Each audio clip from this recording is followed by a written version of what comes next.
صحابہ نے کہا یا رسول اللہ جس کے پاس پیسے نہ ہو، بخاری مسلم متفق علیہ حدیث ہے، نبی کریم نے فرمایا نا بھائی، مفلس تو وہ ہوگا جو قیامت کے دن احد پہاڑ کے برابر نیکیاں لے کے آئے گا۔ یا رسول اللہ اتنی نیکیاں پھر بھی مفلس ہے، پھر بھی غریب ہے؟ تو نبی پاک نے فرمایا نیکیاں پہاڑ کے برابر ہیں، پر اس نے چگلیاں بڑی کی ہیں، غیبتیں بڑی کی ہیں، مذاق بڑے اڑائے، اس نے لوگوں پر پھبتیاں بڑی کسی ہیں، تان و تشنی بڑے کیے، ظلم بڑے کیے، گالی بڑی دی، لوگوں کے بارے میں بری باتیں کی۔ اب رب کریم نے وہ ساری نیکیاں ان لوگوں میں بانٹ دی، یہ مفلس ہو گیا، غریب ہو گیا۔ زیادتی نہیں کریں، ظلم نہ کریں، اپنی نجی زندگی سے لے کر گھر کے اندر سے لے کر اجتماعی زندگی تک زیادتی سے بچیں۔ میرے نبی کریم علیہ السلام نے اپنے غلاموں کو یہ درس دیا ہے، دیکھنا کبھی زیادتی نہ ہونے پائے، دیکھنا کہیں ظلم نہ ہونے پائے، دیکھنا کسی شخص کو تمہارے قول فعل سے، تمہارے مزاج سے تکلیف نہ پہنچے۔ میرے بھائیوں، حضرت وہب ابن منبہ علیہ رحمہ فرماتے ہیں کہ بنی اسرائیل کے اندر ایک بادشاہ محل بنانے جا رہا تھا۔ محل آج بھی جس آدمی کی سوسائٹی کے اندر 2-4 قلعے 2-4 ایکڑ کسی غریب کے آ جائیں، وہ یہاں تو اسے دھمکاتا ہے یا بلیک میل کرتا ہے، کچھ نہ ہو سکے تو پھر قتل ہی کرا دیتا ہے معاذ اللہ۔ اور یہ خبریں عام ہمیں سننے پڑھنے اور دیکھنے کو ملتی ہیں۔ بادشاہ محل بنانے جا رہا تھا، ایک غریب بی بی رہتی تھی، اس کی جھونپڑی بادشاہ کے محل کے نقشے میں آتی تھی۔ بادشاہ نے کہا بی بی منہ مانگی قیمت لے لو، خالی کر دو یہ مکان۔ بزرگوں کو اپنے جھونپڑیوں سے بڑی دلچسپی ہوتی ہے، بچے سوسائٹیوں میں چلے جاتے ہیں، ابا جی کہتے ہیں مجھے گاؤں میں رہنے دو، میرا یہی دل لگتا ہے، مجھے اس گھر سے دلچسپی ہو گئی۔ اماں کہنے لگی بادشاہ میں یہاں بیاہ کے آئی تھی، خامد انتقال کر گیا، اولاد اللہ نے دی نہیں، میں پکا ہوا پھالوں، گر جاؤں گی تو تیرا ہی ہے، لیکن مجھے اس آشیانے میں رہنے دے، یہ گھونسلہ میں نے تنکا تنکا کر کے بنایا ہے، مجھے رہنے دے، نہ مجھے نکال۔ کہنے لگا میرا نقشہ خراب ہوتا ہے۔ بی بی سارا دن مکان میں بیٹھی رہتی کہ میری جھونپڑی ٹوٹ نہ جائے، ظالم کی نظر میں آ گئی ہے کہیں میرا یہ آرزوؤں کا محل چکنا چور نہ ہو جائے، سارا دن ڈیوٹی کرتی۔ بادشاہ نے بھی 2-4 سپاہی کھڑے کر دیے، جب گھر سے نکلے تو بلڈوز کر دینا، مکان کو گرا دینا۔ وہ خاتون کتنی دن بندہ بیٹھ سکتا ہے؟ ایک دن سر شام گھر سے نکلی، 2-1 گھنٹے کے بعد واپس آئی تو مکان گر گیا تھا، دیوار بن گئی تھی۔ حضرت وہب ابن منبہ فرماتے ہیں بس اس نے دعا کی تو رب کریم نے وہ شہر سارا تباہ کر دیا۔ اس بی بی نے 2 جملے کہے تو الٹ پلٹ دیا وہ سارا شہر۔ میرے نبی کریم علیہ السلام نے فرمایا جب مظلوم کے ہاتھ دعا کے لیے اٹھتے ہیں تو عرش کا مالک آسمان سے کہتا ہے کھول دے سارے دروازے، اس کے بیچ کوئی پردہ نہیں رہنا چاہیے، آنے دے، مظلوم ہے، اس پر ظلم ہوا ہے۔ لوگ کہتے ہیں میں بے چین رہتا ہوں صاحب، مولانا صاحب، پیر صاحب، وہ گھر کے کونے سے چیخنے کی آواز آتی ہے، کوئی دم مل جائے، کوئی تعویذ ہو جائے، کچھ ایسا ہو جائے کہ بچت ہو جائے، کوئی ایسی پھونک لگ جائے کہ آرام آ جائے۔ تو میں کہتا ہوں بھائی اگر بڑے دم کرانے سے بھی فرق نہیں پڑا، اگر بڑے تعویذ لینے سے بھی چیخیں بند نہیں ہوئی، تو ذرا ٹٹول کے دیکھ لو کہیں کسی یتیم کی آہیں ہی نہ دفن ہو وہاں، کہیں کسی غریب کا گوشت تو نہیں دبا لیا، کہیں کسی کو لوٹ کے تو دیوار نہیں بنا لی، کہیں کسی کا مکان پہ قبضہ کر کے تو نہیں بنایا۔ اگر لوٹ اور حرام کا مال ہو تو پھر چیخیں بند نہیں ہوتی، پھر سکون سے سویا نہیں جاتا، پھر وہاں آرام کی نیند نہیں آتی۔ حضرت وہب ابن منبہ فرماتے ہیں بی بی آئی اور آ کر کے اس نے جب دیکھا میرا گھر ٹوٹ گیا ہے، محل ٹوٹ گیا ہے، حالات بدل گئے ہیں، تو وہ خاتون آتی ہے اور میرے بھائی دعا کی تو اس نے انداز ہی بدل کے رکھ دیے۔ مکان سے نکلی تو مکان ٹوٹ گیا، اور فرماتے ہیں واپس آئی تو ہاتھ پھیلا کے پتہ کیا کہتی ہے؟ کہتی اے اللہ میں تو موجود نہیں تھی، بتا تو کہاں گیا تھا؟ تو بھی موجود نہیں تھا، میں تو نہیں تھی، پر تو کہاں تھا؟ بس رب کریم نے حضرت جبریل کو حکم دیا، فرمایا یہ بستی الٹ دو، ساری تباہ کر دو، یہ لوگ نہیں رہنے چاہیے، جو ظلم تو سہتے ہیں بغاوت نہیں کرتے، نہیں رہنے چاہیے۔ صاحب طبقات کہتے ہیں میرے مصطفیٰ کریم سید عالم صلی اللہ علیہ وسلم کے وصال ظاہری کے ایام قریب آئے تو حضور نے سرخ پٹی باندھی، تیز بخار ہے نبی کریم کو، 2 صحابہ سہارا دے کے مسجد میں لائے، نبی پاک علیہ السلام کو بظاہر سہارا دے کے لایا گیا، کریم رسول نے لوگوں کو جمع کیا، حضور آج کیا ہونے والا ہے، آج کیا کہا جائے گا، آج کس لیے میٹنگ بلائی ہے؟ نبی کریم کے کل صحابہ جب مسجد میں جمع ہوئے تو کھچا کھچ مسجد بھری ہے۔ وصال ظاہری سے چند یوم پہلے کی بات، نبی پاک نے فرمایا آج تمہیں کوئی جہاد کی ترغیب نہیں دینی، آج کوئی نیا پیغام نہیں دینا، آج تمہیں بتانا ہے کہ رب نے اپنے بندے کو اختیار دیا ہے، چاہے تو دنیا میں رہے، چاہے تو اس کی بارگاہ میں حاضر ہو جائے۔ اس عبد نے بارگاہ ربوبیت کی طرف لوٹنے کا ارادہ کر لیا ہے۔ حضرت صدیق اکبر رونے لگے تو صحابہ نے کہا تمہیں کیا ہوا؟ کہنے لگے سمجھ نہیں رہے، کسی کی بات نہیں کر رہے، نبی پاک تو اپنی بات فرما رہے ہیں، اس نے جانے کا ارادہ کر لیا۔ سنیے میرے بھائی، محبوب پاک نے فرمایا بھائی کسی شخص کو میری طرف سے کوئی تکلیف پہنچی ہو تو بدلہ لے سکتا ہے، بدلہ لے سکتا ہے، کسی کو تکلیف پہنچی ہو۔ صحابہ پھوٹ کے رونے لگے، محبوبہ کرم ہی کرم ہوا ہے، رحمت ہی رحمت آئی، آپ کے بارے میں گمان کرنے والا بھی دائرہ ایمان سے نکل جائے گا۔ حضور آپ کیا فرما رہے ہیں؟ فرمایا نہیں بھئی اٹھو۔ پیچھے سے جناب عکاشہ بن محصن اٹھے، ہاتھ کانپتے ہیں، آگے بڑھے، کہنے لگے یا رسول اللہ ایک جنگ کے موقع پر آپ نے درہ مارا تھا، ننگی پیٹھ پر صفیں سیدھی کراتے، بات دل میں رہ گئی ہے، میں نے بدلہ لینا ہے۔ نبی کریم نے فرمایا بلال دوڑ کے جاؤ، فاطمہ کے گھر درہ پڑا ہے، درہ لاؤ۔ سیدنا بلال حبشی کہتے ہیں میں گیا، دستک دی سیدہ طیبہ طاہرہ، حضرت فاطمہ فرمانے لگی بلال کیسے آئے ہو؟ اماں جی وہ درہ چاہیے تھا۔ سیدہ کو تشویش ہوئی، کہنے لگے بلال نہ تو جنگ پہ جانا ہے، نہ جہاد ہے، نہ کوئی ایسا موقع ہے، حضور کی تو طبیعت مبارک بظاہر بڑی علیل ہے، درہ کیا کریں گے؟ حضرت بلال عرض کرنے لگے اماں جی ایک صحابی بدلہ لینے لگے ہیں، صاحب طبقات نے جملے لکھے ہیں، کہتے ہیں بی بی صاحبہ نے درہ بھی دیا اور امام حسن حسین کو بھی باہر نکالا۔ فرمانے لگی عکاشہ سے کہنا 100 درے مارے، ان دو شہزادوں کے جسم پر نبی پاک کے قریب نہ جائے، میں نے 2 بچے پیدا ہی اپنے محبوب پر قربان کرنے کے لیے کیے، ان کو لے جائے۔ حضرت بلال کہتے ہیں میں 2 شہزادے لے کے آیا، اور جب دروازے میں میں لے کے پہنچا تو نبی پاک نے دیکھا تو آنکھوں میں آنسو آ گئے، فرمایا ان کو بٹھا دو، مجھے پتا ہے فاطمہ نے کیا کہہ کے بھیجا ہے۔ حضرت سیدنا بلال فرماتے ہیں درہ میں نے جناب عکاشہ کو دیا، حضرت عکاشہ درہ لے کے آگے جو بڑھے تو حضرت ابو بکر صدیق نے ان کے پیروں پہ ہاتھ رکھا، فرمایا عکاشہ میری طرف آ یار، مجھے مار درے، نبی پاک کے قریب نہ جا۔ مصطفیٰ کریم نے فرمایا ابو بکر تو ہٹ جا، اسے آنے دے۔ فرماتے ہیں میں چند قدم آگے گیا تو مولا علی شیر خدا نے میرے پیر پہ ہاتھ رکھا، کہنے لگے عکاشہ سوچ تو صحیح تو کیا کر رہا ہے؟ حضور نے فرمایا علی ہٹ جاؤ، میرا اور ان کا معاملہ ہے۔ جناب عکاشہ آگے بڑھ رہے، نبی کریم نے فرمایا میں اپنی امت کو درس دینا چاہتا ہوں، خبردار خبردار زندگی میں تمہارے ہاتھ سے زبان سے کسی کو تکلیف نہ پہنچنے پائے، خبردار یاد رکھنا وہ معاشرے بگڑ جاتے ہیں، وہ معاشرے تباہ کر دیے جاتے ہیں جہاں ظلم ہوتا ہے، جہاں زیادتی ہوتی ہے، جہاں لوگوں کو ستایا جاتا ہے۔ محبوب کریم کے قریب آئے حضرت عکاشہ کا حضور میری پیٹھ ننگی تھی، آپ بھی ذرا کپڑا ہٹائیے۔ نبی کریم نے پیٹھ سے کپڑا ہٹایا، جناب عکاشہ نے درہ جو اٹھایا تو صحابہ کی چیخیں نکلی، حضرت عکاشہ نے درہ دور پھینکا، حضور کے بطن اطہر سے لپٹ گئے، چومنے لگے، کہنے لگے حضور وہ تو صفیں سیدھی کراتے لگ گیا تھا، آپ نے کہاں مارا تھا؟ یا رسول اللہ میں تو بہانہ بنا رہا تھا کہ جاتی دفعہ مجھے وجود چومنے کا موقع نصیب ہو جائے، مجھے یہ موقع نصیب ہو جائے۔ میرے حبیب نے فرمایا جس نے جنتی دیکھنا ہو میرے عکاشہ کی زیارت کر لے۔ بھائی ظلم کا دروازہ کھلا ہوا ہے اور لوگ بھول جاتے ہیں زیادتی کرتے ہوئے، وہ بہو سے ہی کیوں نہ کریں، وہ اپنے گھر کے بھول جاتے ہیں کہ شاید پوچھنے والا کوئی نہیں، شاید میزان نہیں لگے گا۔ ایران کے بادشاہ نے اپنے بیٹے کو پڑھانے کے لیے ایک استاد صاحب کا بندوبست کیا۔ استاد صاحب کو کہا کہ میرے بچے کو دین پڑھائیے، میں چاہتا ہوں کل اس نے عنان حکومت کو سنبھالنا ہے تو یہ دین سے آگاہ ہو جائے، اس کو کچھ سکھائیے پڑھائیے۔ بہت نیک بزرگ بڑے درویش عالم پڑھانے لگے، اسباق مکمل ہو گئے، دین کے اسباق قرآن مجید پڑھایا، احادیث طیبہ کا درس دیا، اصول فقہ سے روشناس کرایا۔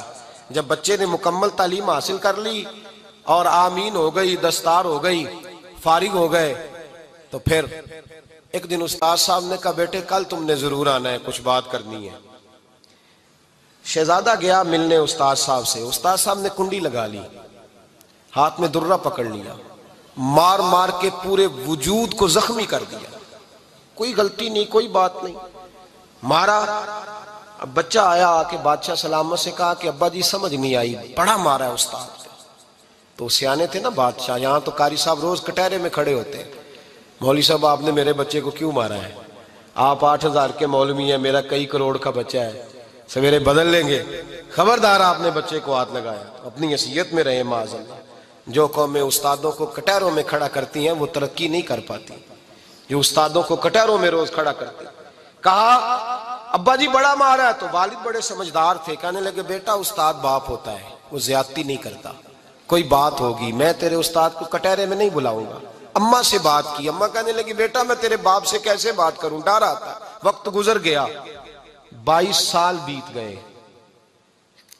22 سال گزر گئے، بادشاہ کا انتقال ہوا، شہزادہ تخت پہ بیٹھا، پہلا حکم یہ دیا کہ میرے استاد کو بلاؤ، پہلا حکم۔ استاد جی بوڑھے ہو گئے تھے، چھڑی کے اوپر ٹیک لگا کے آئے اور بھویں سفید ہو کے جھک گئی تھیں، یوں آنکھ کھول کے بڑی مشکل سے دیکھا، کہنے لگے شہزادے حکم ہو۔ کہا میں شہزادہ نہیں، اب میں بادشاہ بن گیا ہوں۔ استاد جی 22 سال بیت گئے، آپ نے مارا تھا، پر وہ درد چونکہ زیادتی کی تھی، میرا قصور کوئی نہیں تھا، تو نہ میری روح سے درد گیا ہے نہ میرے جسم سے گیا ہے، میں بے اختیار تھا، پوچھ نہیں سکتا تھا، آج با اختیار ہوا ہوں۔ سب سے پہلے پہلا حکم آپ کو دیا، بلایا ہے، بتائے کیوں مارا تھا، کیوں مجھے مارا تھا، میری زیادتی بتائے۔ تو استاد، بوڑھے استاد کی آنکھیں آنسوؤں سے بھر گئیں، کہنے لگے بیٹے بس آج کے دن کے لیے مارا تھا، یہ جو دن آ گیا نا میری زندگی میں، اس لیے مارا تھا، یہ میں چاہتا تھا میری زندگی میں وقت ہے، آج کے بس میری مراد پوری ہو گئی۔ کہا صاحب کس لیے، مجھے بھی سمجھائیں۔ آپ فرمانے لگے کتنی دیر ہو گئی تجھے مار کھائے ہوئے، کتنا زمانہ بیت گیا؟ کہنے لگا 22 سال۔ فرمایا زخم بھولے تو نہیں، درد ختم تو نہیں ہوئی، تمہیں بات ایک منٹ کے لیے بھی تمہارے حافظے سے محو تو نہیں ہوئی؟ کہا استاد جی روز رات کو یاد آتی، روز خیال آتا تھا۔ استاد کہنے لگے بھائی تو بے اختیار تھا، پوچھ نہیں سکا، 22 سال تجھے یاد رہا، مجھے پتا تھا تو ایک دن حکمران بنے گا، میں نے تجھے اس لیے مارا تھا کہ بیٹے یاد رکھنا، کسی پہ ظلم نہ کرنا، اگر تجھے 22 سال تک یاد رہا ہے تو جس پر تو ظلم کرے گا اسے بھی قیامت تک یاد رہے گا، اور یہ یاد رکھنا تو آج با اختیار ہوا تو تو نے مجھے بلا لیا ہے، قیامت کے دن غریب با اختیار ہو جائیں گے، مظلوم با اختیار ہو جائیں گے، وہ با اختیار ہوں گے، للہ الواحد القہار، رب کریم کی بارگاہ کے اندر ان کا اختیار ہوگا، اکیلے اللہ کی حکمرانی ہوگی، پھر وہ بلائیں گے بڑے بڑے کج کلا، دنیا میں جن کی پگڑیاں اونچی تھیں وہ سر جھکائے کھڑے ہوں گے، دنیا میں جو ڈکٹیٹر بنتے تھے ان کی پشتیں لال ہوں گی، ان کو غدار لکھا جائے گا، قیامت تک نہیں بھولے گا۔ ظلم کرنا تو سوچ سمجھ کے کرنا، اتنا کرنا جتنا تم سہ سکتے ہو، اتنی زیادتی کرنا جتنی قیامت میں تم برداشت کر سکتے ہو۔ میرے نبی کریم صلی اللہ علیہ وسلم نے فرمایا ظلم سے بچو، یہ قیامت کے اندھیروں میں سے ایک اندھیرا ہوگا۔ زندگی میں زیادتی نہ کریں، اگر تھوڑی دیر کے لیے کوئی چیز برداشت کر جائیں گے تو وہ فائدہ دے جائے گی، کچھ دیر کے لیے اگر سہ جائیں گے تو نفع مل جائے گا، سہنے کی کوشش کریں لیکن زیادتی نہ کریں، نظر کو، سوچ کو، ذہن کو پاک رکھیں۔ جدوں کافر عشق وچ ہو گئے